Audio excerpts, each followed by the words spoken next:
ఒక్కసారి ఇప్పుడు ఇంతసేపు మాట్లాడించి ఈ పాట గురించి మాట్లాడి పాటని మనం గుర్తు చేసుకోకపోతే శ్రోతలు ప్రేక్షకులు నన్ను కొడతారు కాబట్టి భలేవారే. ఖచ్చితంగా ఒక్క 2 లైన్లు ఆ పాటది.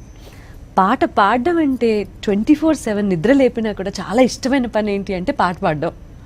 మీకు నాకు ఏనా? ఎప్పుడైనా సింగర్గా ట్రై చేయలేకపోయారా? నేను ట్రై చేశానండి. ఇప్పుడు నా ఫస్ట్ ఆడిషన్ నేను ఇచ్చాను మహానటి సినిమాలో.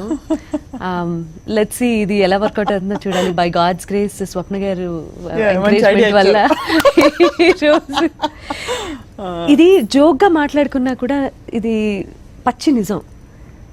ప్రొఫెషనల్ సింగర్స్కి సినిమాల్లో పాడే వాళ్ళకి ఏదైనా సరే ఫస్ట్ అసైన్మెంట్లు అనిపిస్తుంది. ఎప్పుడు ఫస్ట్ అసైన్మెంటే. అలా ఫీల్ ఈ రోజున ఇంట్రడ్యూస్ అవ్వటం ఇండస్ట్రీకి అనేది చాలా నార్మల్ విషయం అయిపోయింది.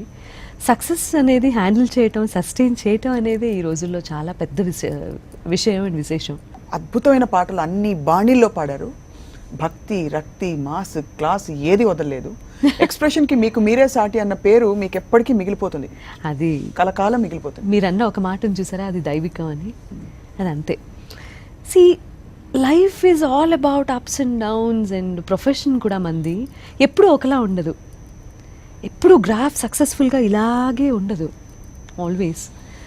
బట్ యునో వచ్చినప్పుడు మాత్రం పీక్స్ టచ్ అవ్వడం మాత్రం ఇదిగో ఇట్లాంటి పాటలే.